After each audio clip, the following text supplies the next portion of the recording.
In a world overflowing with self-help books and mindfulness apps, what if the best medicine for yourself and for your mind isn't new at all? What if it's hiding in plain sight for thousands of years? We're living through a massive spike in anxiety, feeling adrift and overwhelmed.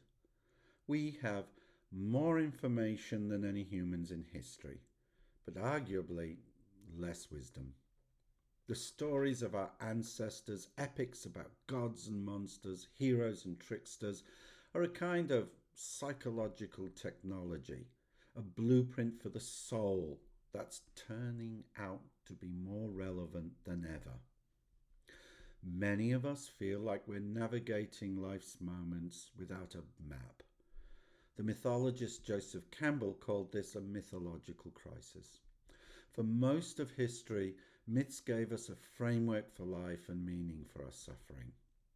In our modern world, we've traded these stories for data, leaving us drowning in facts but starving for meaning. So, how do myths help? It's not about literal belief. The psychologist Carl Jung argued that all humans share a collective unconscious filled with universal patterns or archetypes: the hero, the shadow, the mentor, the trickster. You find these characters in every culture's myths because you find them inside every one of us. When you read a myth, you're not just reading a story. You're seeing a piece of your own soul reflected back at you. This is how myths heal. First, they act as an emotional mirror. When you're gripped with fear, it can feel incredibly lonely. The Greek myth of Persephone, dragged into the underworld, provides a perfect map of depression. It validates the darkness, shows that the descent is part of a cycle, and crucially, promises that spring will come again. Your suffering isn't a personal failure, it's a universal human journey, and this cycle was the inspiration and motivation, the fuel for the Eleusinian mysteries that gave meaning to so many over the years and are lost to us at present. Myths help us confront our shadow, the parts of ourselves we deny. The monsters in these stories are symbols of our inner demons. When a hero ventures into a labyrinth to face the monster, it gives us a symbolic map to face our own. Perhaps the most famous tools myths give us is the hero's journey. You've seen it.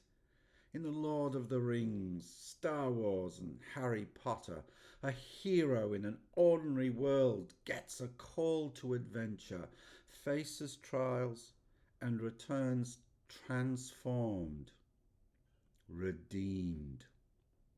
Its real power is unlocked when you apply it to yourself.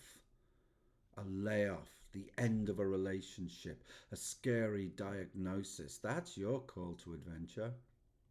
By framing your struggles this way, you stop being a victim and become the hero of your own epic. That simple reframe gives your suffering purpose and builds deep resilience. Myths aren't just ancient either. They're alive today in our movies. The Marvel Cinematic Universe is a modern pantheon giving us shared stories to explore power, sacrifice, and what it means to be human. In our modern world, many of us feel lost because we've misplaced the maps that guided our ancestors. But those maps aren't gone. Ancient myths offer a mirror for our souls and a toolkit for our struggles. They remind us that our personal pain is part of a timeless human drama. Just remember, these are maps for the soul, not literal history, and should be explored with respect. So I'll leave you with a question. What is the myth you're living right now? And if you don't like the answer, isn't it time to start writing a new one?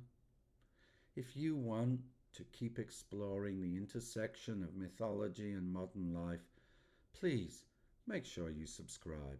And thanks for watching. May your journey to your hero's redemption begin today.